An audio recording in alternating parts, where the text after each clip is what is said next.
Assalamualaikum warahmatullahi wabarakatuh. Yang terhormat Bapak Kepala Sekolah SDN Perper, yang terhormat Bapak Ibu Guru SDN Perper. Pertama-tama marilah kita panjatkan puji syukur atas kehadiran Allah SWT karena berkat rahmat dan hidayahnya berupa nikmat sehat kita dapat mengikuti dan hadir pada acara diseminasi penerapan dan pemahaman budaya positif yang akan disampaikan oleh Bapak Muhammad Said SPD SPB. Salawat serta salam semoga selalu tercurah limpahkan kepada Nabi Muhammad SAW yang telah membawa kita pada zaman barokah seperti ini. Saya selaku pembawa acara akan membacakan susunan acara pada pagi hari ini. Yang pertama yaitu pembukaan, yang kedua yaitu sambutan kepala sekolah, yang ketiga yaitu diseminasi penerapan dan pemahaman budaya positif, yang keempat yaitu penutup dan doa. Untuk acara pertama yaitu pembukaan. Marilah kita buka acara ini dengan bacaan basmalah bersama-sama. Selanjutnya yaitu acara yang kedua yaitu sambutan kepala sekolah. Kepada Bapak Nawawi saya persilakan.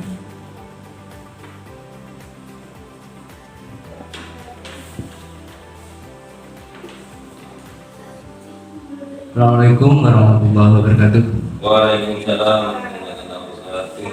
Yang saya hormati Bapak Ibu Guru SDN Perper.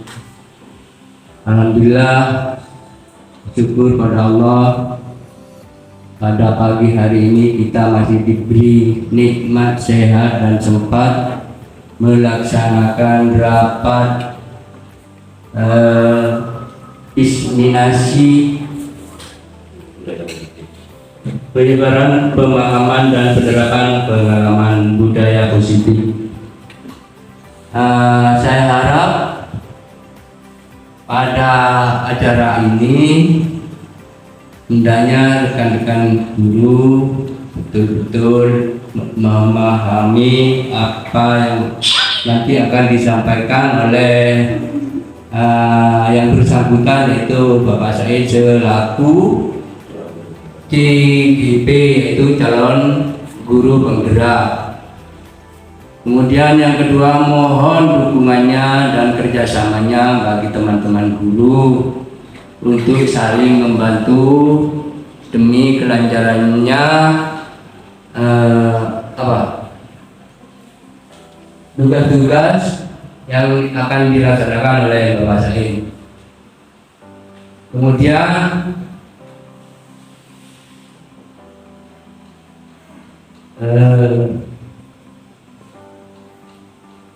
daripada acara ini hendaknya bisa menularkan atau penyebaran pemahaman untuk teman-teman sebagai nanti guru sebagai calon guru penggerak, sebab ini nanti berkelanjutan. Masih setelah ini masih ada pendaftaran lagi. Semoga teman-teman yang belum lulus di periode berikutnya bisa lulus. Kemudian sekali lagi saya mohon kerjasamanya pada teman-teman demi kelancarannya dan dari tugas-tugas Bapak Said. Kemudian yang saya sampaikan sekali lagi, apabila ada kesulitan atau kesulitan untuk demi pelaksanaan program yang akan dilaksanakan oleh Said, hendaknya kalau memang butuh bantuan dari rekan-rekan guru, baik berupa snack atau yang lain, silakan berhubungan dengan Ibu Bendahara. Untuk lebih jelasnya nanti akan disampaikan oleh yang bersangkutan sebagai CGP yaitu calon guru penggerak. Ini jelasnya nanti hendaknya teman-teman betul-betul mengikuti dengan secara seksama.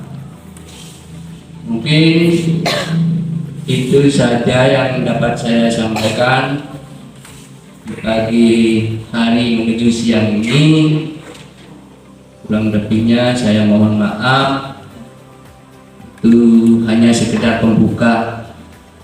Sekali lagi saya mohon maaf apabila ada kata-kata yang tidak berkenan di hati para Bapak Ibu. Kurang lebihnya saya mohon maaf. Wabillahi taufiq wal hidayah. Wassalamualaikum warahmatullahi wabarakatuh.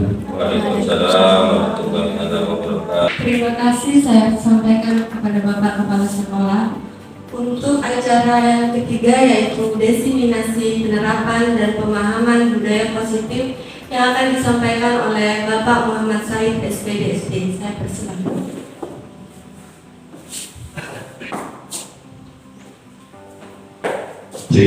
Assalamualaikum warahmatullahi wabarakatuh. Waalaikumsalam warahmatullahi wabarakatuh. Yang terhormat Bapak Kepala Sekolah SDN Banban, Bapak Nurul SPD, Bapak Ibu Guru, rekan guru SDN Banban Kecamatan Pakong yang juga kami hormati, saya mengucapkan banyak terima kasih utamanya bagi Bapak Kepala Sekolah selaku penanggung jawab di instansi kami, karena beliau telah mendukung kami, memberikan prasarana bagi kami untuk melaksanakan CGP Pendidikan Calon Guru Penggerak Angkatan 10 Kabupaten Pamekasan.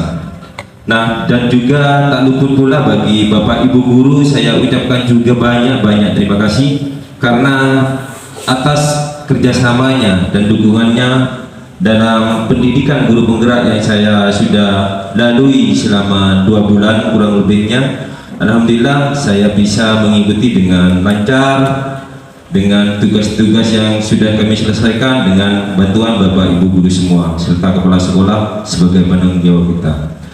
Perkenalkan dulu, kita perlu ketahui bahwa acara pada pagi menuju siang ini kita akan memaparkan beberapa tujuan dalam diskusi belajar kita bersama pada hari ini tentang yaitu diseminasi menyebarkan pemahaman dan penerapan pengalaman budaya positif. Perkenalkan dulu, nama saya Bapak Muhammad Said, calon guru penggerak angkatan 10 dari Kabupaten Pamekasan. Saya mengajar di kelas 6 di SDN Banban Kecamatan Pakong, Kabupaten Pamekasan.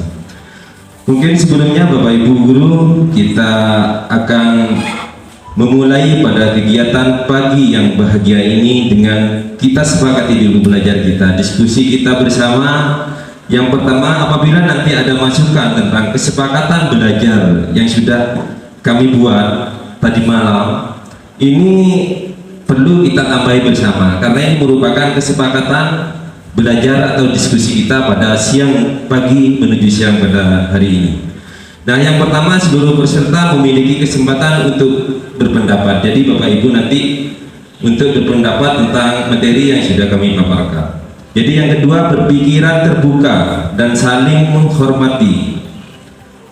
Yang ketiga, jika ada satu peserta berbicara, maka peserta yang lain mendengarkan. Yang keempat, berpendapat setelah dipersilakan. Terus yang kelima, berpartisipasi penuh. Jadi kami harapkan bagi Bapak Ibu Guru dalam diskusi, dalam belajar kita bersama dalam siang ini, kita berpartisipasi penuh. Kita simak bersama-sama dan belajar bersama-sama. Yang terakhir, mengikuti acara dengan perasaan senang dan gembira. Tentunya inilah penting. Kita dalam diskusi itu kita harus punya perasaan senang dulu. Supaya apa? Kalau kita sudah senang, diskusi kita akan menyenangkan seperti itu. Jadi baik Bapak Ibu Guru, kita masuk pada materi tentang budaya positif. Di sini kita perlu ditanyakan kepada Bapak Ibu Guru ya. Nanti Bapak Ibu Guru hanya setuju atau tidak setuju seperti itu. Dari gambar pilihan satu ini, hukuman dapat mendisiplinkan anak. Setuju atau tidak setuju? Seperti itu. Yang kedua, pemberian hukuman dengan hal positif. Membaca atau membersihkan halaman sekolah dapat mendisiplinkan anak. Yang ketiga, memberi penghargaan dapat meningkatkan motivasi belajar anak. Jadi kami mohon untuk Bapak Ibu menanggapi tentang gambar yang sudah diamati secara jelas, pahami kata-katanya. Hukuman dapat mendisiplinkan anak. Setuju atau tidak setuju? Mungkin ada di benak Bapak Ibu hukuman itu mendisiplinkan anak. Setuju atau tidak setuju? Tidak. Mungkin Bu Ana bisa mengomentari kenapa tidak setuju. Alasannya bagaimana? Silakan. Baik, terima kasih atas kesempatan yang telah diberikan. Perkenalkan, nama saya Ana Istiqomah. Menurut saya, untuk pilihan yang pertama itu hukuman dapat mendisiplinkan anak. Menurut saya tidak setuju karena dengan pemberian hukuman itu mungkin hanya bersifat sementara disiplinnya, tidak bersifat jangka panjang, sehingga anak itu akan melakukan kesalahan lagi jika tidak ada yang memantau, sehingga tidak bisa dinamakan disiplin menurut saya, Pak. Terima kasih. Baik, sungguh luar biasa jawabannya dari Ibu Ana, bahwa menurut Ibu Ana hukuman dapat mendisiplinkan anak. Menurut pendapat Bu Ana tidak setuju karena dengan hukuman belum tentu dapat mendisiplinkan anak. Karena anak-anak belum meyakini bahwa karena anak murid kita mempunyai motivasi intrinsik yang ada di dalam diri kita. Kalau kita selalu memberi hukuman, itu tidak diharapkan anak itu pasti berperilaku positif, belum tentu. Karena sebuah hukuman dapat mengganggu sebuah motivasi yang sudah terada di dalam diri anak itu sendiri. Jadi anak itu mempunyai sadar diri bahwa dia bisa. Tanpa ada melihat hukuman, anak-anak itu bisa terganggu mentalnya dari itu. Jadi dalam jangka dekat atau jangka panjangnya, anak-anak kalau sudah mendengar kata hukuman, itu termotivasi bahwa kita kalau melakukan ini salah, nanti saya dihukum. Dan itu karena dia takutnya dihukum, bukan dari dalam diri kita sendiri, dari dalam diri kita anak yang sudah dimiliki sejak lahir. Kodrat mereka sudah punya. Jadi hukuman sungguh luar biasa, kata Bu Ana, tidak akan dapat mendisiplinkan anak. Karena anak sudah kalau mendengar kata hukuman sudah takut dia. Sudah mental atau psikis mereka sudah terganggu. Mungkin dari Bapak Ibu, dari Ibu Guru sudah menanggapi tentang gambar yang kedua. Memberikan hukuman dengan hal positif atau membaca atau membersihkan halaman sekolah dapat mendisiplinkan anak. Setuju atau tidak setuju? Mungkin ibu-ibu yang lain bisa memberikan penjelasan. Bu Novi.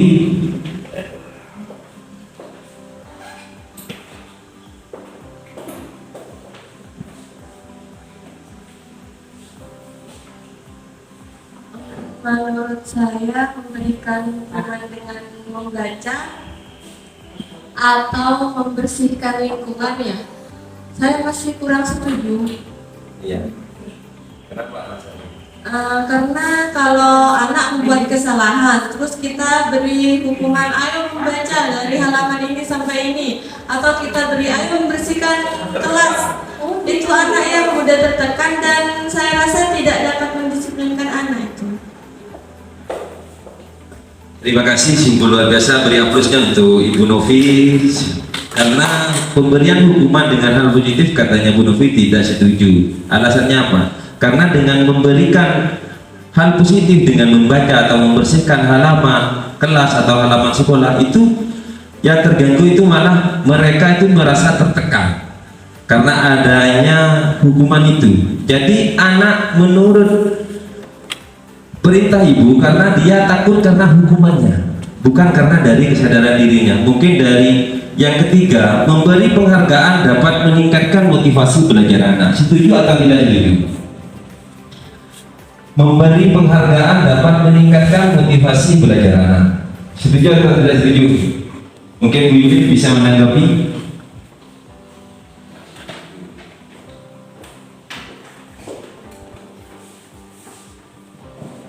Terima kasih kesempatan menjawab. Saya memberi penghargaan dapat meningkatkan motivasi belajar anak. Kalau menurut saya itu setuju, karena kalau misalnya anak itu sudah mendapatkan penghargaan, insya Allah anak-anak tersebut akan lebih semangat lagi untuk belajarnya. Terima kasih. Sungguh luar biasa dan sungguh memberi inovasi pertanyaan Ibu Yuli tadi. Memberi penghargaan dapat meningkatkan motivasi belajar anak. Menurut Ibu Yuli setuju, karena dengan penghargaan dapat meningkatkan motivasi belajar anak. Nah, jadi Bapak Ibu perlu ketahui bahwa kita belajar di sini untuk menerapkan budaya positif, disiplin sekolah kita. Mau diarahkan kemana sekolah kita nantinya bagi peserta didik kita. Kita belajar bersama-sama dan diikuti bersama-sama. Kita berdiri di sini bukan pintar, bukan lebih pintar dari Bapak Ibu. Kita berdiri di sini untuk belajar bersama, diskusi bersama bagaimana cara penerapan budaya positif di sekolah yang baik kepada anak didik kita. Kita lanjut. Nah, sekarang tugas Bapak Ibu, kami mohon untuk melakukan sesuatu. Sekarang kita kasihkan kepada Bapak Ibu untuk menggepalkan tangan. Dengan waktu 30 menit, semuanya menggepalkan tangan. Salah satu tangan Anda, bisa tangan kiri atau bisa tangan kanan. Tugas Anda, ayo coba lakukan dengan semangat. Gepalkan dan bayangkan bahwa Anda menggenggam sesuatu yang sangat berharga bagi di kehidupan Anda. Bayangkan selama 30 menit Anda menggenggam barang yang sangat penting, sangat berharga, sangat bernilai dalam di kehidupan Anda. Nah, dari itu guru lain meminta teman sebangkunya untuk membujuk atau merayu supaya benda yang dipegang, benda yang sangat berharga itu diminta oleh teman sebelahnya dengan cara entah dikasih hadiah, entah dikasih dengan diseminasi atau intimidasi, kekerasan. Pokoknya berusaha, yang guru B itu berusaha untuk mendapatkan barang yang digenggam oleh Anda itu, barang yang sangat berharga itu. Coba lakukan selama 30 detik. Bayangkan apa nanti yang terjadi. Seperti itu. Kita kasih contoh. Kita coba meminta kepada Ibu Novi. Apakah boleh Bu Novi saya minta yang dipegang Anda? Tidak boleh. Apakah boleh saya minta yang dipegang Bu Novi itu barangnya? Tidak boleh. Nanti saya jadikan Bu Novi kepala sekolah. Boleh enggak? Tidak mau. Tidak boleh. Tetap tidak boleh ya. Berarti Bu Novi tetap mempertahankan barang itu ya. Jadi sekarang minta kepada Bu Yuli saja. Yang dipegang Bu Yuli sangat berharga, sangat penting bagi kehidupan Bu Yuli. Nanti saya Bu Yuli jadikan kepala dinas lah. Kasihkan barang itu kepada saya. Tetap tidak boleh. Tetap tidak boleh. Nah, dari situlah kita nanti akan membahas tentang kontrol diri kita. Jadi kita memegang sesuatu yang berharga, keyakinan yang sudah tertanam pada diri kita. Kita tidak segampang memberikan hal-hal itu kepada orang lain. Tentunya kita sebagai pendidik perlu Bapak Ibu ketahui. Menurut William Glasser atau yang disebutkan dalam choice theory, perubahan paradigma teori kontrol. Jadi yang kalian Bapak Ibu lakukan tadi itu sebuah bagaimana kita menarik kesimpulan bahwa yang sebenarnya kontrol itu berada, yang sesungguhnya berada pada siapa? Sungguh luar biasa. Berarti kontrol dari itu ditarik kesimpulan bahwa kontrol itu terdiri dari diri kita sendiri ya, bukan dari orang lain. Bagus, kita bahas satu persatu. Perubahan paradigma teori kontrol menurut Dr. William Glasser, yaitu seorang psikiater dan pendidik, menerapkan bahwa ilusi kontrol, sebuah ilusi tadi, mengharapkan, saya berilusi mengharapkan yang dipegang Bu Novi itu dikasihkan dengan upaya memberi hadiah, mengiming-imingi ini jadi ini. Jadi tetap Bu Novi tidak mau mengasihkan karena dia yakin bahwa barang ini kendali kitanya ada di Bu Novi. Kita tidak bisa mengontrol seseorang. sebagai pendidik, kita di sekolah itu tidak boleh memaksa peserta didik untuk melakukan ini karena mereka belum bisa membuka apa keyakinan mereka yang sudah miliki.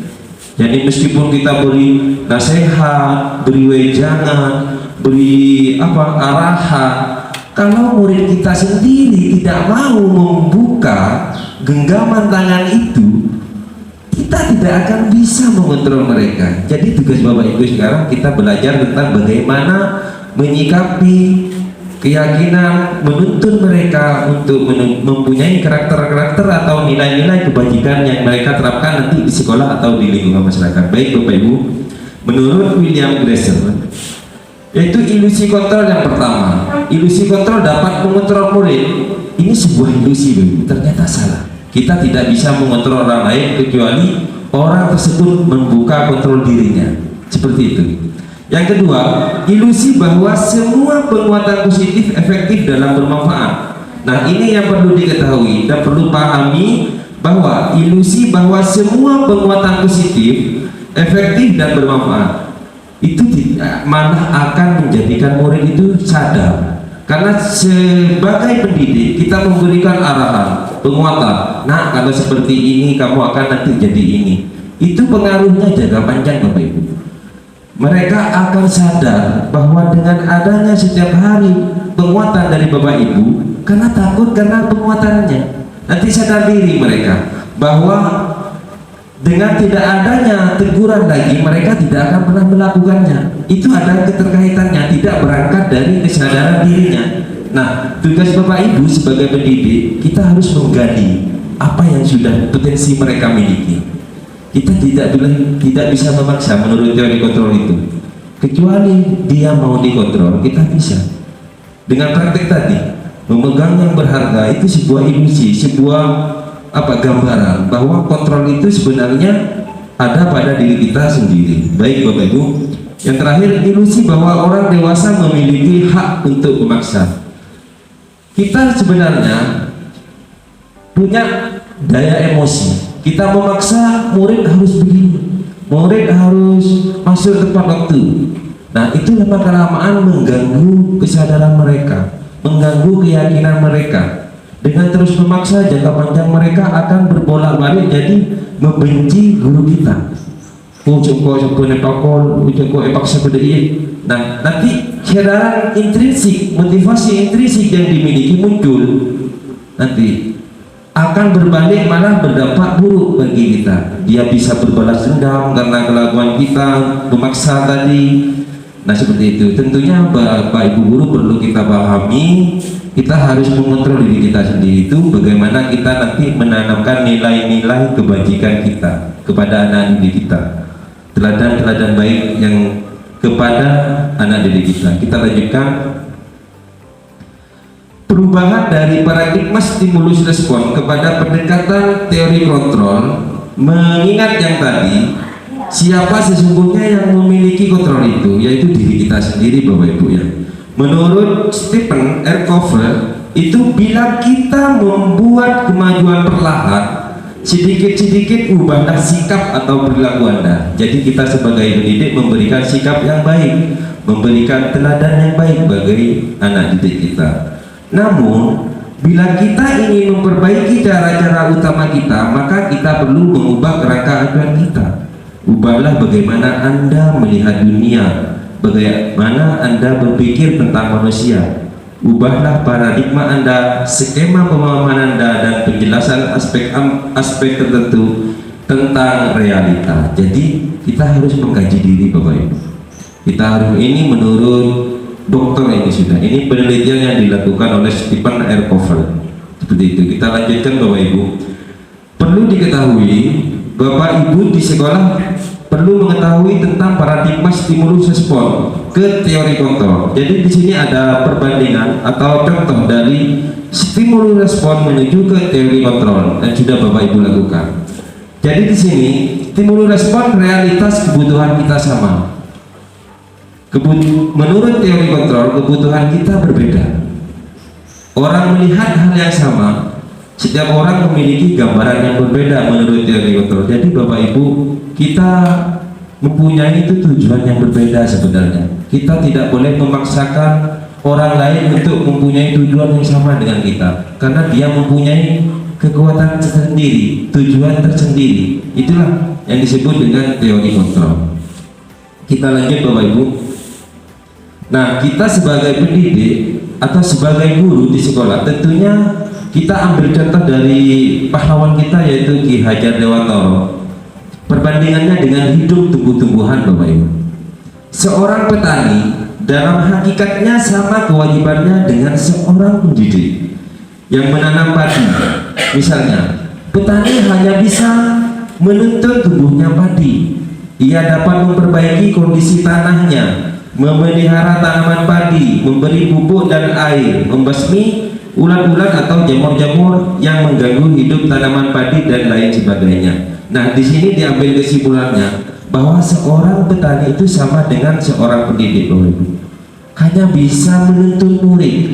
Ya, hanya bisa menuntun murid. Tidak mungkin seorang petani itu menanam padi mengharapkan jago.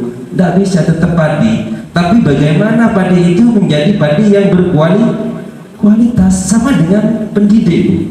Kita hanya bisa menuntun murid, tidak bisa mengubah murid itu, karena dia memiliki kekuatan yang sudah ada pada dirinya. Itu namanya kodrat alam yang mereka miliki dari sejak lahir itu.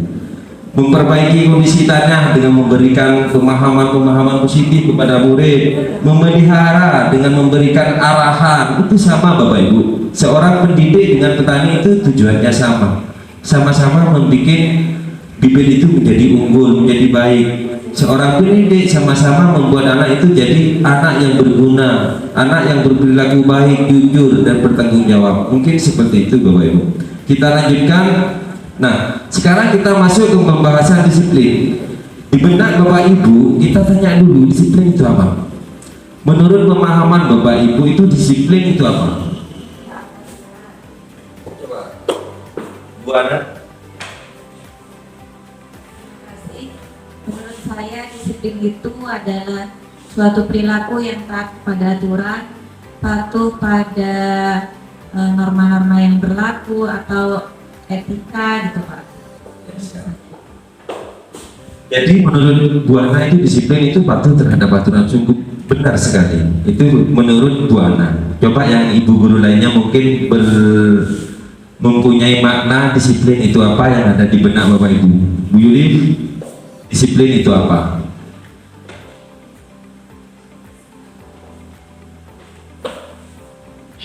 Terima kasih. Menurut saya itu disiplin ya, yang pertama itu memang taat aturan, mematuhi peraturan yang telah ditetapkan oleh sekolah, misalnya kalau di sekolah. Terus peraturan disiplin itu juga mentaati ketentuan yang telah disepakati. Seperti itu. Jadi intinya disiplin itu taat kepada aturan atau taat kepada aturan yang telah dibuat kita bersama-sama di sekolah. Itu menurut Bapak Ibu, pemahaman Bapak Ibu. Tapi di sini kita belajar yang sesungguhnya disiplin itu apa. Ya. Di sini menurut pemikiran Ki Hajar Dewantoro selaku pendidikan nasional kita, sejalan dengan pandangan seorang profesor atau seorang doktor Dan Negoso, itu dalam bukunya Restructuring, disiplin menyatakan bahwa arti disiplin itu berasal dari bahasa Latin disciplina, yang artinya belajar. Kata disiplin juga berasal dari akar kata yang sama dengan disipel atau murid atau pengikut. Untuk menjadi seorang murid atau pengikut, seorang harus paham betul alasan mengapa mereka ini perlu Bapak Ibu pahami dulu kalimat ini. Atau pengikut, seorang harus paham betul alasan mengapa mereka mengikuti suatu aliran atau ajaran itu, sehingga motivasi yang terbangun adalah motivasi intrinsik, bukan ekstrinsik. Jadi mereka patuh terhadap disiplin itu karena motivasi yang ada di dalam dirinya sendiri. Jadi sadar Meskipun tidak ada aturan, kalau mereka sudah sadar bahwa kalau yang dia lakukan salah, mereka tidak akan pernah melakukan. Nah, tugas Bapak Ibu kita menggali itu. Kesadaran yang ada di dalam diri anak itu kita gali, sebagaimana mereka sadar apa yang dia lakukan itu sesuai dengan keyakinannya. Tidak harus kalau tak seperti ini, kamu nanti dihukum. Tidak harus seperti itu. Mereka diberi solusi atau gambaran seperti apa, bagaimana dia sadar bahwa apa yang dia langgar itu bisa mencari solusinya, bagaimana nanti kita memperbaiki hal yang dilanggar itu. Sebagai pendidik kita hanya bisa menstabilkan identitas anak itu. Kita memberi diskusi, wawancara terhadap anak itu. Nah, mengapa kamu melakukan ini? Alasannya apa? Seperti itu. Oh gini Pak. Nah terus yang bisa Anda lakukan, anak lakukan sekarang apa untuk memperbaiki yang sudah dilanggar itu? Nah itu tugasnya Bapak Ibu guru, menggali apa yang sudah ada, keyakinan yang sudah ada di dalam diri anak itu. Jadi itu anak itu tidak merasa tertekan, tidak merasa bosan karena sikap aturan-aturan yang sudah diterapkan. Jadi kita lanjut. Disiplin positif kita yang harus dikembangkan di sekolah, yaitu disiplin positif adalah cara menerapkan pendisiplinan yang bertujuan untuk menumbuhkan kesadaran tadi Bapak Ibu, kesadaran serta memberdayakan anak untuk mandiri Bapak Ibu, bukan dipaksa. Biar mereka tahu apa yang dia lakukan salah, kita hanya memberi arahan atau bimbingan seperti itu. Kalau dia tahu masalahnya yang sudah dikerjakan dan tahu solusinya, dia sudah mempunyai sebuah kekuatan di hati mereka, maka dia akan mengingat sepanjang waktu, atau di akhir sepanjang hidupnya dia akan tahu bahwa mana yang benar dan mana yang salah, kalau sudah muncul dari keyakinan dalam hati murid kita sendiri. Seperti itu. Disiplin positif dilakukan supaya anak melakukan sesuatu bukan karena ditakut-takuti Bapak Ibu. Mereka disiplin itu bukan karena ditakut-takuti dengan hukuman, ancaman, atau karena disajikan sogokan atau hadiah. Disiplin positif merupakan pendekatan yang tetap memperhatikan hak-hak anak. Kita semua punya hak Bapak Ibu, apalagi murid kita punya hak.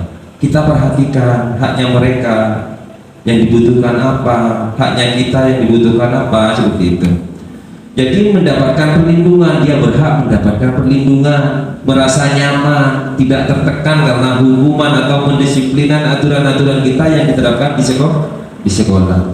Cuma caranya kita Bu, bagaimana? Aturannya itu sudah benar, tujuannya benar. Cuma sekarang bagaimana cara kita menerapkan disiplin itu di sekolah yang benar seperti itu. Karena tidak ada aturan Pak, mungkin kalau tidak ada aturan anak-anak bisa jengkel, bisa nakal, bisa tidak terpantau perilakunya. Belum tentu Bapak Ibu. Bagaimana cara kita menyikapi bahwa sebuah murid itu unik, karakter murid itu berbeda-beda, dan mereka punya hak masing-masing, seperti itu. Kita lanjut Bapak Ibu. Dalam budaya kita, makna kata disiplin dimaknai menjadi sesuatu yang dilakukan seseorang pada orang lain, seorang pendidik kepada muridnya, untuk mendapatkan kepatuhan. Itu di dalam budaya kita tadinya mikir kalau anak-anak diberi aturan, anak-anak pasti ikut dengan aturan saya. Kan seperti itu maunya saya kan. Ada aturan benar, pasti anak-anak ikut dengan aturan saya.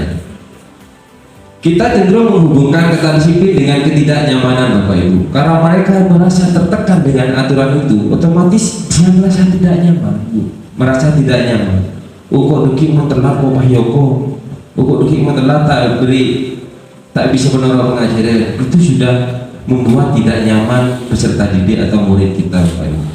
Menurut Ki Hajar Dewantara menyatakan bahwa di mana ada kemerdekaan, disitulah harus ada disiplin yang kuat. Kita merdeka. Nah di dalam merdeka itu kita harus ada disiplin yang kuat, kesadaran yang timbul dari diri kita sendiri bahwa untuk melakukan sesuatu itu timbul dengan adanya kesadaran diri kita sendiri, mana yang salah, mana yang benar, seperti itu. Tetapi itu sama saja, sebab jika kita tidak cakap melakukan self disiplin atau disiplin positif, wajiblah penguasa lain mendisiplinkan diri kita. Nah, ini seorang guru wajib, kalau seorang murid itu diberi arahan untuk melakukan disiplin, kita wajib. Kita lanjut Bapak Ibu. Sebagai pendidik, tujuan kita adalah, nah ini penting, kita ditarik kesimpulan dari tadi bahwa kita sebagai pendidik mempunyai tujuan mendisiplinkan anak didik kita.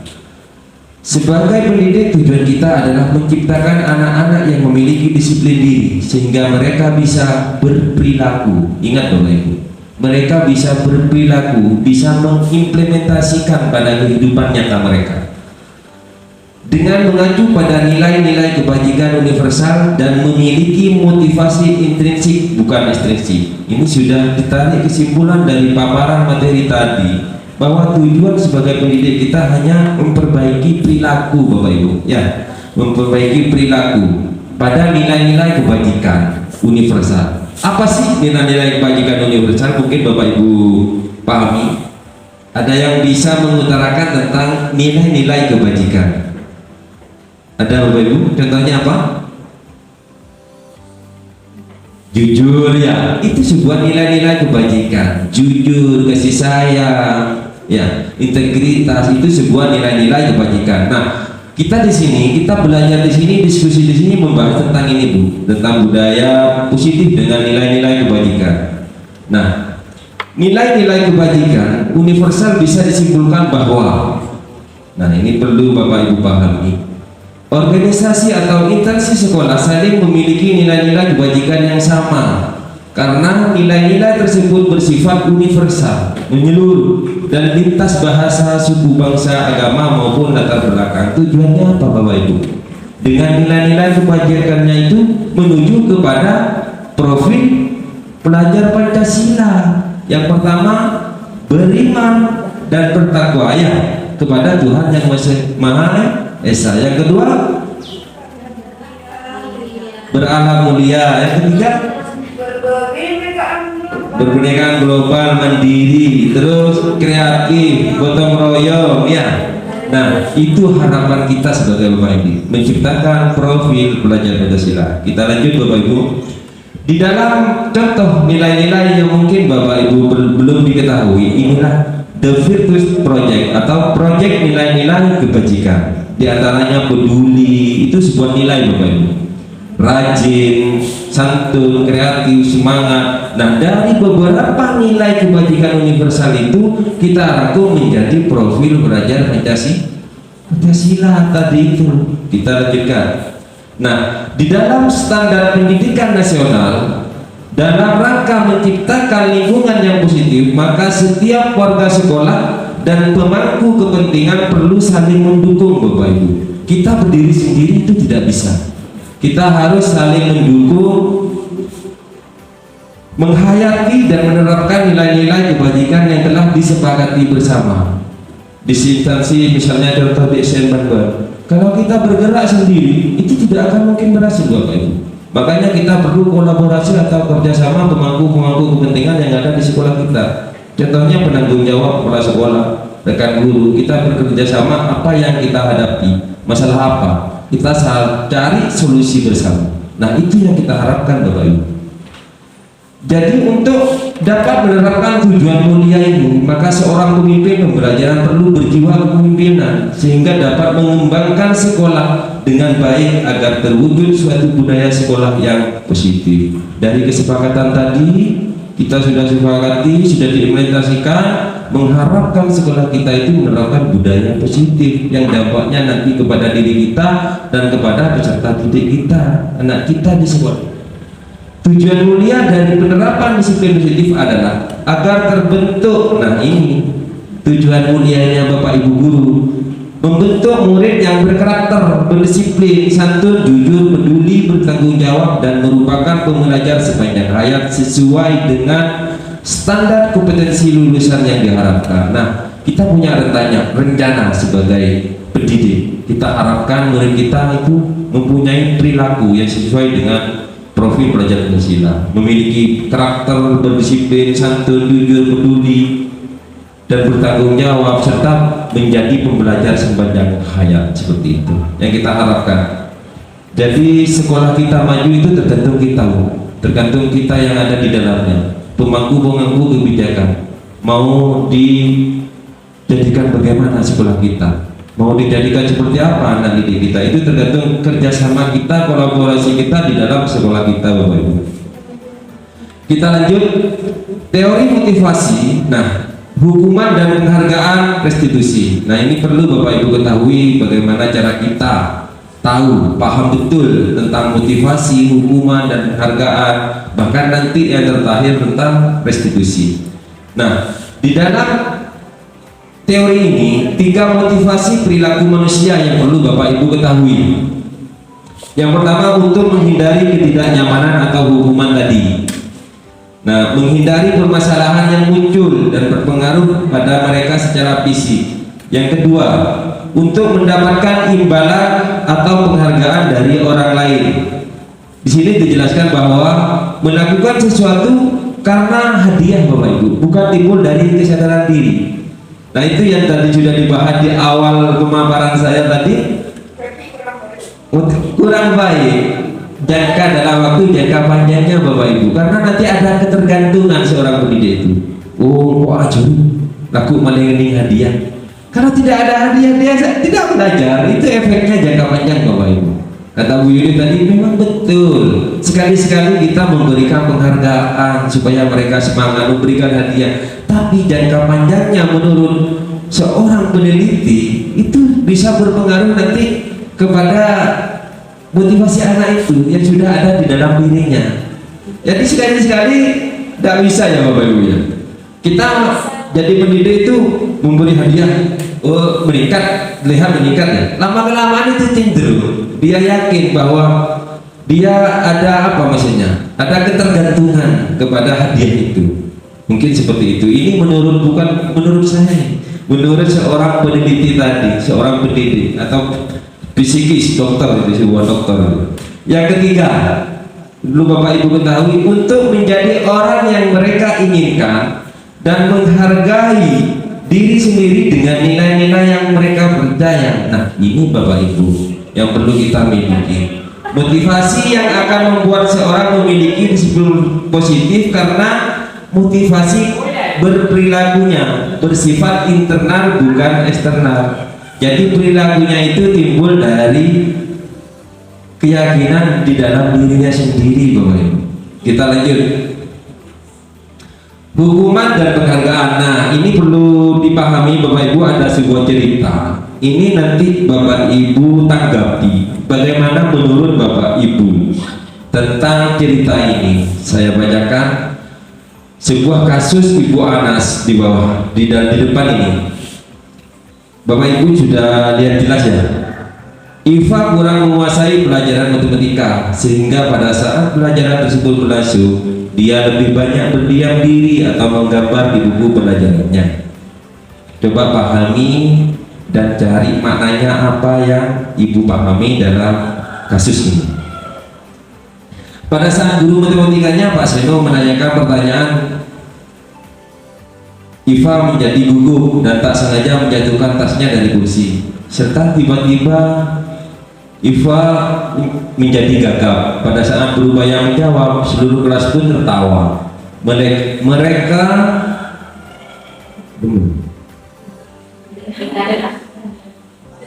membiarkan teman-teman Iva menertawakan Iva yang tergagap dan malu luar biasa. Nah, Iva dibuat malu dan malah minta Iva untuk maju ke depan dan berdiri di depan kelas sambil menunjuk hidungnya karena tidak bisa menjawab pertanyaan Pak Seno.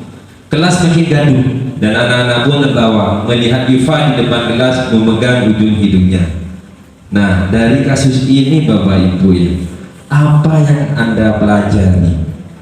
Bagaimana penerapan yang diterapkan Pak Seno itu, apakah menurut Anda sudah benar atau tidak? Apakah masuk hukuman atau sebuah konsekuensi? Nah, apakah Anda setuju dengan tindakan Pak Seno? Tidak. Tidak. Alasannya mengapa?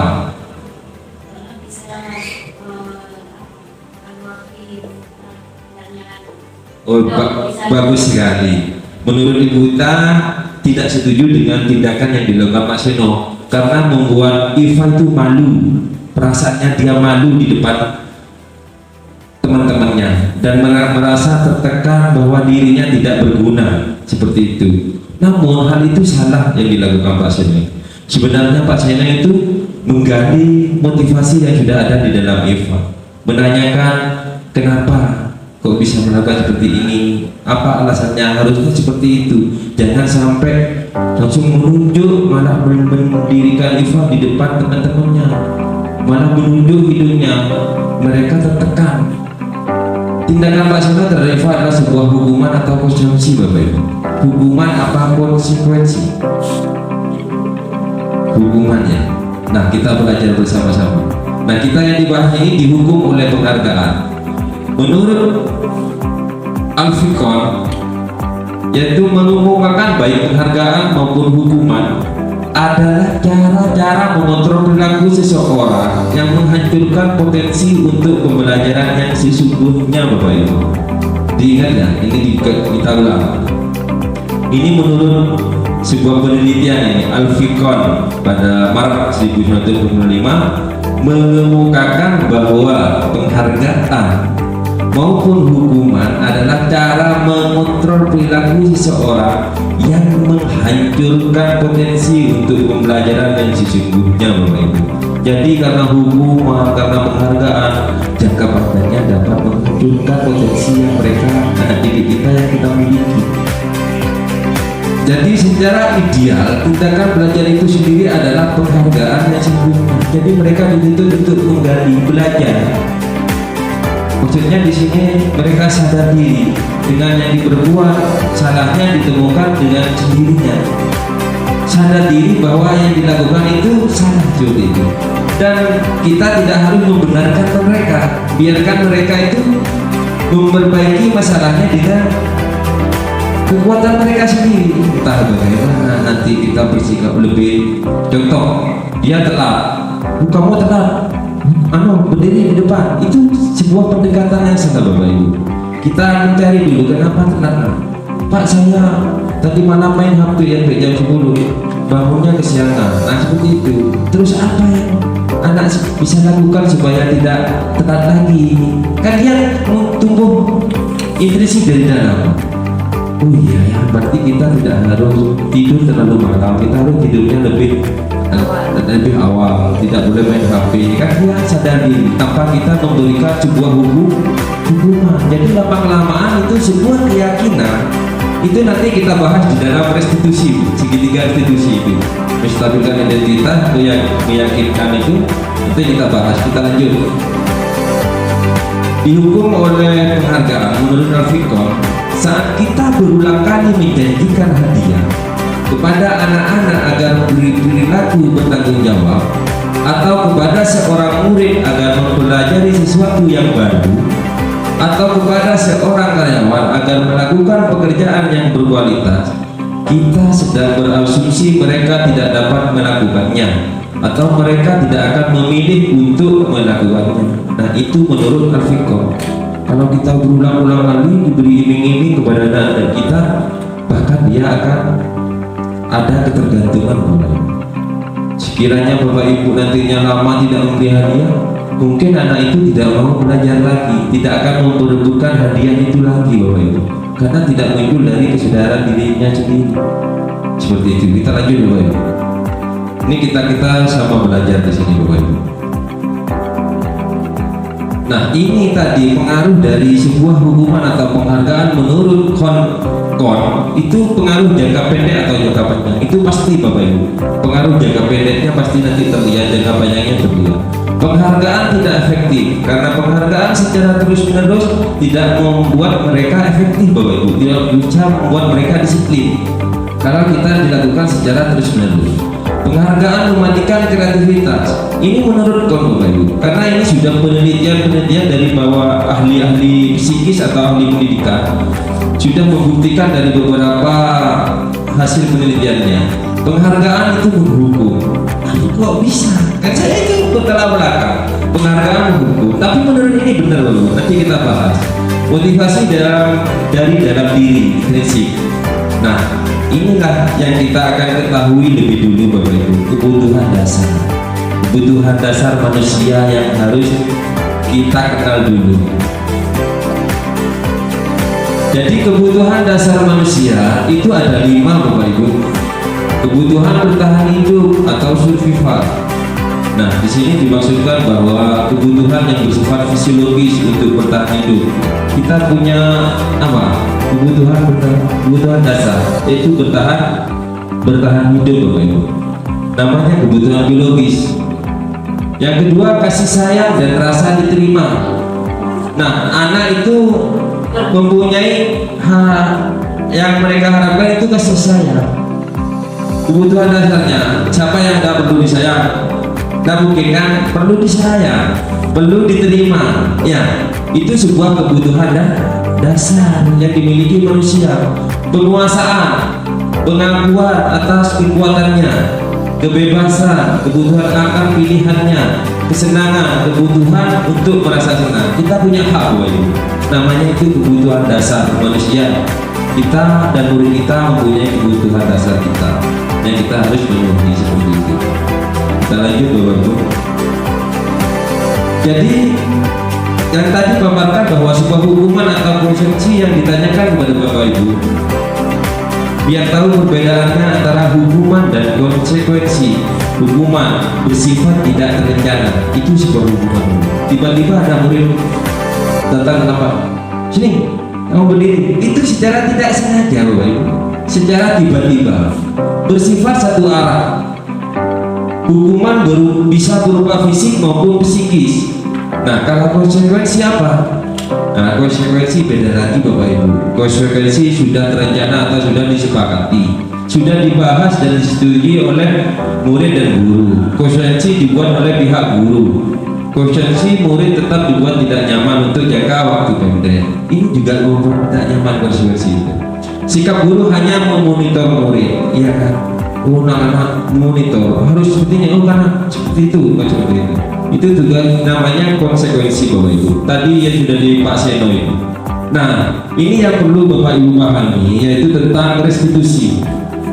Ini yang perlu kita terapkan pada anak didik kita ketika tentang bagaimana restitusi itu. Restitusi adalah proses menciptakan kondisi bagi murid untuk memperbaiki kesalahan mereka, sehingga mereka bisa kembali pada kelompok mereka dengan karakter yang lebih kuat. Itu menurut Gosen. Jadi harapan Bapak Ibu sebagai pendidik itu untuk memperbaiki kesalahan mereka, bukan menghukumnya, bukan memberikan konsekuensi atau segala upaya. Restitusi juga proses kolaboratif yang mengajarkan murid untuk mencari solusi untuk masalah dan membantu murid berpikir tentang orang seperti apa yang mereka inginkan dan bagaimana mereka harus memperlakukan orang lain. Kita lanjut Bapak Ibu sampai di sini bahwa restitusi itu sebuah pendekatan untuk menciptakan disiplin positif Bapak Ibu. Nah, ciri-ciri restitusi di sini ada restitusi bukan untuk menebus kesalahan Bapak Ibu. Restitusi memperbaiki hubungan, restitusi adalah tawaran dan sebagainya. Restitusi fokus pada solusi, restitusi menggabungkan murid yang berbuat salah pada kelompoknya. Posisi kontrol guru. Nah, ini yang kita perlu pahami Bapak Ibu guru hebat di sini. Kita mempunyai posisi kontrol sebagai seorang pendidik. Sekarang kita tanya, posisi kontrol guru ini sebagai apa di sekolah? Apa sebagai penghukum, apa sebagai pemantau, apa sebagai teman, atau sebagai manajer? Tapi tanya kepada Bapak Ibu guru, posisi kontrol Bapak Ibu miliki itu sebagai apa nih? Dalam mengajar muridnya, posisi yang dimiliki itu sebagai apa? Ada penghukum, ada pembuat rasa bersalah, ada pemantau, ada manajer dan sebagainya. Jadi kita tanya dulu, sekarang sebelum kita masuk ke pembelajaran tentang teori kontrol ini, kita tanya dulu, posisi kontrol itu sebagai apa sekarang? Coba. Jadi itu, posisi kontrolnya itu sebagai apa? Apa sebagai manajer, apa sebagai penghukum? Sesuaikan dengan perilaku ibu di sekolah, bagaimana menerapkan kepada anak itu. Sebagai apa kira-kira? Apa teman, pemantau? Tergantung kondisinya ya. Baik, kita belajar bersama-sama ya. Dalam posisi kontrol guru ada penghukum. seorang penghukum bisa menggunakan hukuman fisik maupun verbal. Senantiasa percaya hanya ada satu cara agar pembelajaran bisa berhasil, yaitu cara diam. Tentunya yang Bapak Ibu guru lakukan setiap hari di sekolah pernah melakukan ini enggak? Patuhi aturan saya, atau awas nanti kalau kamu tidak seperti ini. Ya, nanya, kamu selalu saja salah, nah, kamu diingati seperti ini, diberi contoh nih, selalu aja salah. Nah itu namanya posisi kita itu sebagai penghukum, Bapak Ibu. Selalu yang terakhir selesai. Taufik ini pasti tiap pembelajaran selesai terakhir, kan seperti itu ya. Itu dilihat dari realita kita bahwa kita mengajar, Bapak Ibu. Jadi itu yang perlu kita perbaiki, bukan salah, perlu kita perbaiki, Bapak Ibu. Caranya bagaimana nanti sebuah guru mengontrol sebuah itu. Kita lanjut. Yang kedua, membuat merasa bersalah. Nah ini juga, karena setelah saya baca ini Bapak Ibu, sudah saya lakukan semua. Nah kita perbaiki diri sendiri. Nah biasanya guru akan bersuara lembut. Nah bukan mana anakku nari ya, jadi efeknya nari kan lembut. Itu salah juga Bapak Ibu ya. Ibu sangat kecewa sekali dengan kamu. Pernah gak ibu lakukan? Pernah berkata seperti itu? Ibu sangat kecewa dengan kamu karena kamu tidak bisa seperti ini ya. Itu namanya membuat merasa bersalah. Berapa kali Bapak harus memberitahu kamu? Nak, berapa kali? Engkau lah beritahu cek telat. Aku sepatu, aku seragam lengkap. Itulah sebuah kontrol guru membuat merasa bersalah. Efeknya itu nanti jangan jauh. Yang ketiga, pemantau. Nanti kita pilih, kita harus memilih posisi kontrol guru yang seperti apa, seperti itu. Pemantau, bertanggung jawab atas perilaku orang-orang yang diawasi. Jadi Bapak Ibu hanya memantau. Oh, bertanggung jawab nanti. Oh, anak-anak bawah. Adik itu bertanggung jawab. Berisi nangis, ya. Berisi otokar, ya. Mengandalkan perhitungan atau catatan. Itu catat. Oh Taufik, oh tak laku murid. Taufik belum mengerjakan tugas berapa kali, gitu. Itu namanya pemantau, Bapak Ibu. Terus data yang digunakan sebagai bukti atas perilaku seseorang. Jadi kalau pemantau itu mempunyai data yang valid, Bapak Ibu. Data peserta didiknya itu. Oh Taufik telah berapa kali, tidak mengerjakan tugas berapa kali. Itu namanya kontrol guru sebagai pemantau.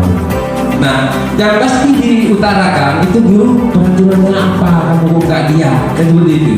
Sudah kadang dengar nggak peraturan yang sudah disepakati, kan seperti itu Bapak Ibu ya. Apa yang telah kamu lakukan, sanksi atau konsekuensi apa? Nah kita tanyakan, ini sebuah pemantau, seorang pemantau. Kita lanjut. Nah, yang kita harapkan bagi Bapak Ibu yang berbahagia pada hari ini itu kontrol guru manajer, Bapak Ibu. Ini terakhir ini. Yang diharapkan kita nantinya sebagai pendidik, kita seharusnya ada di posisi manajer, Bapak Ibu. Tapi kenyataannya yang sudah saya lakukan sendiri, entah menghukum, memantau, merasa bersalah, itu sudah saya lakukan semua, Bapak Ibu. Mari kita bersama-sama untuk memperbaiki posisi kontrol kita seorang guru seperti apa. Nah, sebagai manajer perlu Bapak ketahui, guru berbuat sesuatu bersama dengan murid, Bapak Ibu. Bersama membuat keyakinan kelas, membuat kesepakatan kelas, itu bersama-sama. Memberikan hak mereka untuk berpendapat, hak mereka untuk nyaman, untuk senang di dalam kelasnya. Itu namanya manajer. Mempersilahkan murid bertanggung jawabkan perilakunya. Nah ini tadi yang sudah dibahas mulai dari awal. Mendukung murid agar dapat menemukan solusi atas permasalahannya. Mereka keterampilan di posisi teman maupun pemantau. Murid diajak untuk menganalisis kebutuhan dirinya, juga kebutuhan orang lain. Seperti itu Bapak Ibu. Nah, caranya bagaimana seorang manajer itu, seorang pendidik yang memiliki posisi kontrol guru seorang manajer, itu pasti apa yang kita yakini, kembali ke keyakinan kelas yang kita sudah sepakati. Nah, kamu tahu nggak keyakinan kelas yang kita sepakati? kamu melanggar keyakinan kelas atau enggak? Pasti dia menjawab, saya melanggar keyakinan kelas itu saling menghormati Pak, disiplin Pak. Itu kan sudah kita sepakati nilai-nilai kebajikan itu di keyakinan kelas itu. Dia tahu apa nak, kira-kira apa nak yang kalian langgar dalam kesepakatan kelas itu. Oh, saya melanggar disiplin Pak. Nah itu yang diharapkan Bapak Ibu. Kita menggali potensi kesadaran mereka yang ada di dalam diri mereka sendiri, Bapak Ibu. Jika kamu memperbaiki ini, hal ini menunjukkan apa tentang dirimu. Jadi teladan-teladan baik kita tunjukkan kepada mereka, Bapak Ibu. Kita tidak harus menghukum, tidak harus memberi konsekuensi. Kita diskusikan bersama murid. Kita belajar itu pertama kita diskusikan. Nah, kamu mau belajar seperti apa? Yang penting tujuan pembelajaran kita harus tercapai, Bapak Ibu. Misalnya kita sepakati dulu awal ini, kita sepakati dulu. Contoh ini, kita nah kamu ingin belajar seperti apa? Duduknya seperti apa? Kita tawarkan biar mereka sesuai dengan motivasi intrinsiknya, Bapak Ibu. Nilai-nilai yang sudah diyakini mereka sendiri. Pak, saya ingin belajar di luar misalnya. Pak, kita ingin belajar di halaman misalnya. Kita menuruti itu karena mereka punya hak juga, Bapak Ibu. Lanjut. Nah ini keyakinan kelas yang kita sudah Bapak Ibu buat, yaitu mengapa kita memiliki peraturan tentang penggunaan helm. Ini contoh Bapak Ibu. Kita nanti tanya kepada Bapak Ibu ya. Jawablah pertanyaan-pertanyaan berikut. Pahami, mengapa kita memiliki peraturan tentang penggunaan helm pada saat mengendarai kendaraan roda 2 atau motor? Mengapa kita memiliki peraturan tentang penggunaan masker dan mencuci tangan di setiap saat? Mengapa? Apa tujuannya? Mengapa kita memiliki peraturan tentang penggunaan helm? Tentunya Bapak Ibu agar selamat tadi, agar tidak ditilang polisi. Ya, itu sebuah peraturan apa keyakinan? Saya tanya. Coba. Jelaskan. Apa peraturan? Apa keyakinan? Misalnya contoh memakai helm, apa itu peraturan atau keyakinan supaya tidak selamat. Terus, mengapa kita memiliki peraturan tentang penggunaan masker dan mencuci tangan setiap saat? Keyakinan apa peraturan itu?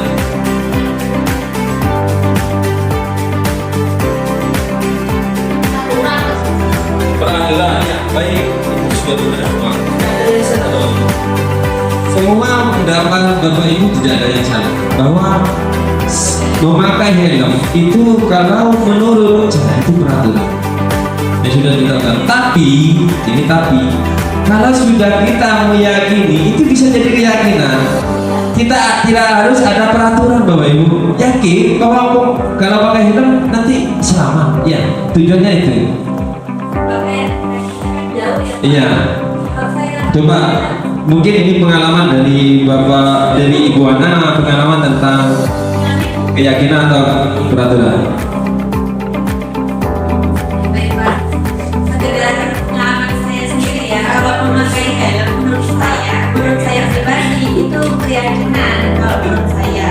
Karena meskipun tidak ada peraturan memakai helm, saya tetap memakai helm bahkan sekolah dari sebelum ke sini karena untuk keselamatan saya. Kalau peraturan itu kan pasti lebih terikat. Kalau saya lebih ke keyakinan saya sendiri harus memakai helm. Sungguh luar biasa, itu jawabannya benar-benar Bapak. Kita hapus dulu untuk Ibu Ana Istiqomah, kita hapus dulu Bapak Ibu guru, kita hapus dulu. Nah, jadi kata Bu Ana, kalau kita sudah yakin tanpa peraturan kita pasti melakukannya. Iya Bapak Ibu. Ya, yang kita harapkan Bapak Ibu sebagai pendidik itu meskipun aturannya terpampang jelas, kalau keyakinan atau motivasi intrinsik yang ada di dalam murid kita tidak gali, kita tidak ditumbuh kembangkan, maka lama-kelamaan akan tidak taat pada aturan itu Bapak Ibu. Jadi misalnya contoh, ini juga ada contoh memakai masker, sebuah peraturan supaya tidak ini. Kalau kita sudah yakin bahwa memakai masker itu membuat kita sehat, tidak mudah tersebar virus. Kita yakin Bu, nah itu harapan kita sebagai pendidik. Perlu menggali keyakinan yang sudah kuat di dalam diri anak kita, seperti itu. Jadi meskipun sebenarnya aturan itu kalau muridnya sendiri tidak membuka tadi sesuai dengan teori aturan itu tidak akan bisa, tidak akan menaati Bapak Ibu. Lanjut Bapak Ibu. Nah, program kebajikan ini tahapan menciptakan program kebajikan, pembentukan keyakinan sekolah kelas kita. Nah, keyakinan kelas bersifat lebih abstrak ya. Jadi kita ubah peraturan itu, kita ubah kepada keyakinan lebih abstrak dari peraturan, lebih rinci dan lebih konkret. Keyakinan kelas berupa pertanyaan-pertanyaan universal. Keyakinan kelas sebaiknya sesuatu yang dapat diterapkan di lingkungan tersebut. Semua warga kelas hendaknya ikut berkontribusi dalam pembuatan keyakinan kelas lewat kegiatan jual pendapat. Perlu diskusi Bapak Ibu. Bersedia meninjau kembali keyakinan kelas dari waktu ke waktu. Jadi hanya jangan membuat satu kali keyakinan kelas itu. Kita harus mengevaluasi, mengkoreksi apa yang kurang ke depannya untuk menjadi lebih baik dan lebih baik lagi, seperti itu. Jadi keyakinan kelas, mengapa keyakinan kelas tadi yang saya tanyakan, mengapa tidak peraturan kelas saja? Ini alasannya itu, karena kalau peraturan itu sifatnya tidak akan kekal Bapak Ibu. Dia merasa tertekan. Kalau sudah ada timbul keyakinan, maka sepanjang hayatnya dia pasti yakin bahwa kalau tidak memakai helm itu nanti kalau jatuh bisa luka. Karena dia yakin memakai helm lama tidak bisa diperintah Bapak Ibu. Dia pakai helm sendiri. Seperti itu. Lanjut. Nah, ini yang perlu Bapak Ibu ketahui, segitiga restitusi. Nah, di dalam segitiga restitusi ini yang perlu kita miliki dari Bapak Ibu seorang pendidik, kita harus paham betul tentang segitiga restitusi ini Bapak Ibu. Yang pertama apa Bapak Ibu? Apa yang pertama kira-kira? Dalam segitiga restitusi itu menstabilkan identitas ya Bapak Ibu ya. Terus memvalidasi tindakan yang salah, terus menanyakan keyakinan. Kita bahas satu persatu Bapak Ibu, kita lanjut.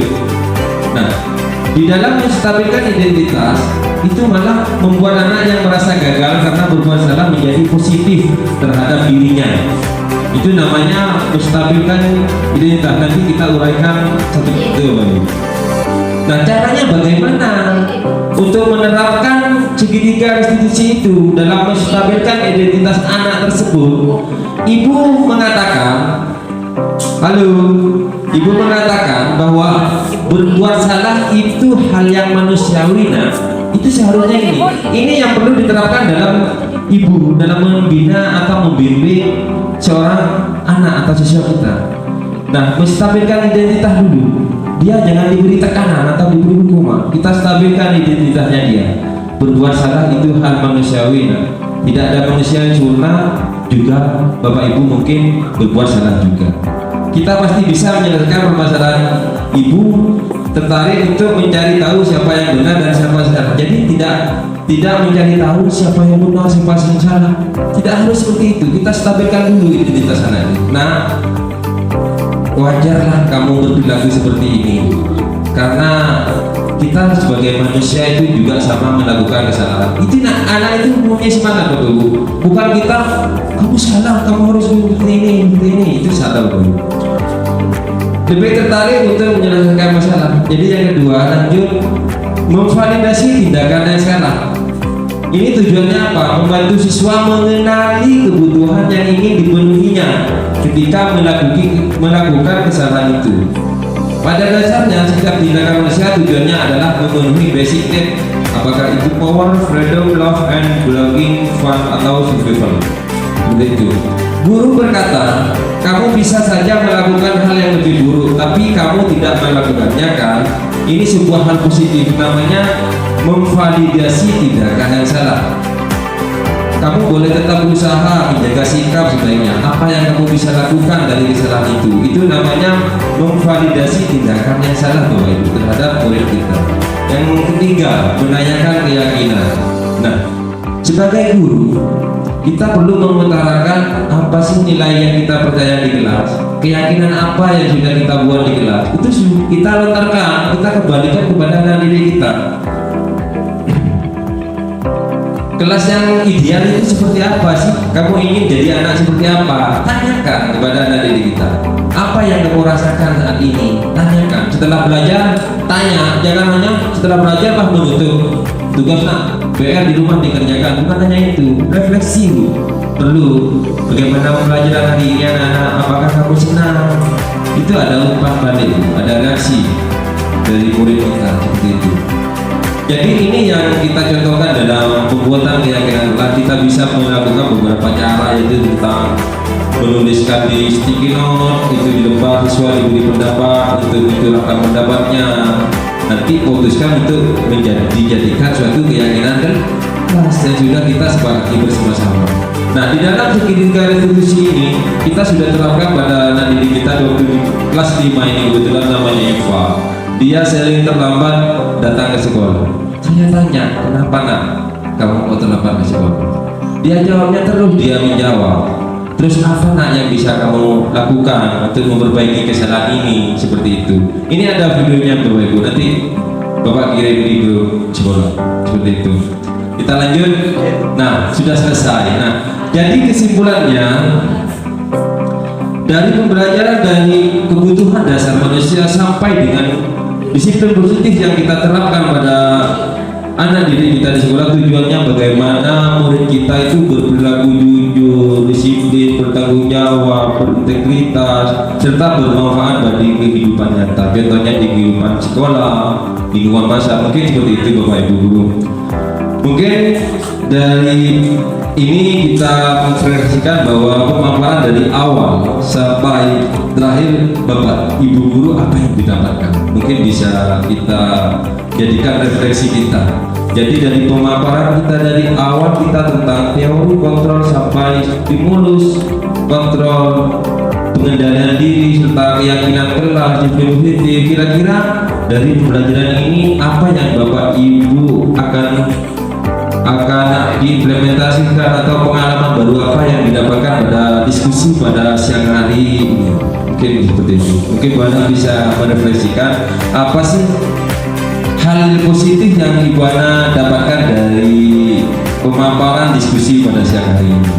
Kita sama-sama belajar. Mungkin Bu Ana silakan refleksikan dari pembelajaran dari awal sampai akhir seperti apa. Terima kasih.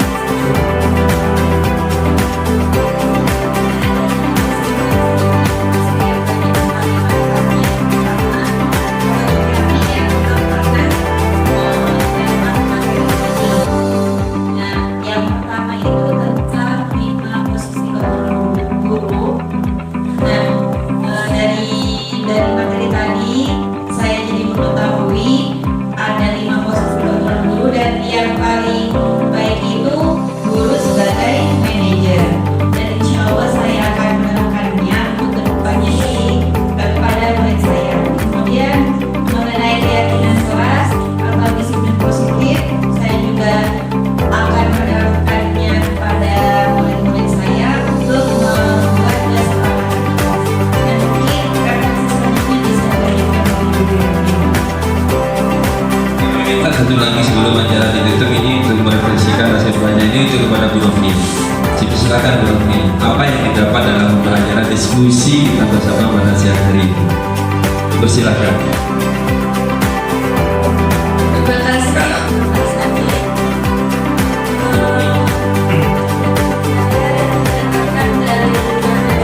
Saya jadi tahu bahwa kalau memberikan penghargaan bahagia itu malah dapat membuat murid menjadi ketergantungan. Jadi saya akan untuk selanjutnya saya tidak akan memberikan penghargaan berupa hadiah, mungkin hanya berupa pujian atau motivasi saja. Terus saya jadi lebih tahu manajer Posisi kontrol. posisi kontrol itu yang manajer. Sebagai guru saya akan mengubah untuk menjadi seperti yang manajer tadi. Terima kasih. Baik, alhamdulillah sebuah refleksi yang sungguh luar biasa. Kita kasih semangat bahwa kita di sini melakukan diskusi atau kerjasama di sini dalam menerapkan budaya positif. Mungkin kita dapat nantinya berpengaruh besar untuk kemajuan sekolah kita dan merubah perilaku murid kita menjadi lebih baik dan lebih baik lagi. Kita pembelajaran kita berpusat pada anak didik kita. Kita sebagai pendidik kita harus semangat dalam membangun kolaborasi, kerjasama demi mewujudkan visi kita, misi kita ke sekolah ke depannya seperti apa. Tentunya agar sekolah kita menjadi sekolah yang mempunyai karakter, bertanggung jawab, disiplin, berbudaya, serta mempunyai makna profil pelajar penjelas. Mungkin dari pemahaman ini luar biasa dan sebuah pengalaman baru bagi saya dan sebuah ilmu-ilmu baru dari pendapat atau motivasi-motivasi dari Bapak Ibu sudah saya tampung, sudah saya rangkum bahwa tujuan kita sama-sama, yaitu bagaimana kita mencerdaskan anak didik kita, mendisiplinkan kita dengan mempunyai perilaku yang berkarakter jujur dan bertanggung jawab dan sebagainya. Mungkin sekian dari pemaparan kami. Apabila ada kata maaf yang sebesar-besarnya. Jadi kita semangat dan lebih semangat lagi. Kita tutup dengan bacaan Alhamdulillah. Alhamdulillahirabbil alamin. Mungkin seperti itu. Terima kasih banyak. Tetap semangat. Guru maju, guru bergerak, Indonesia maju. Seperti itu.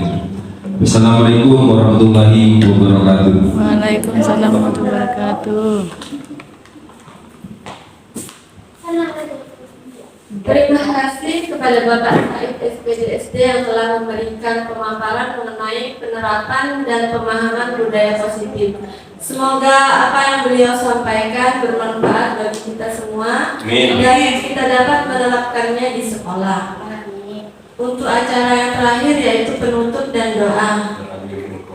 Kepada Bapak Said, marilah kita tutup acara ini dengan pembacaan doa. Kepada Bapak Said, saya persilahkan. Bismillahirrahmanirrahim. Kita doakan kepada Allah SWT dan kepada Nabi kita supaya ilmu yang kita dapatkan hari ini bisa barokah dan bermanfaat bagi anak didik kita, tentunya bermanfaat bagi lingkungan masyarakat kita.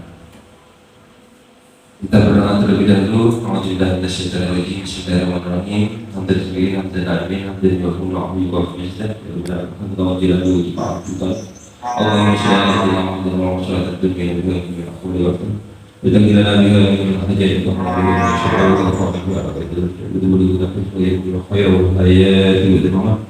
Allahumma inna nas'aluka salamata fid-din wa 'afiyatan fil jasadi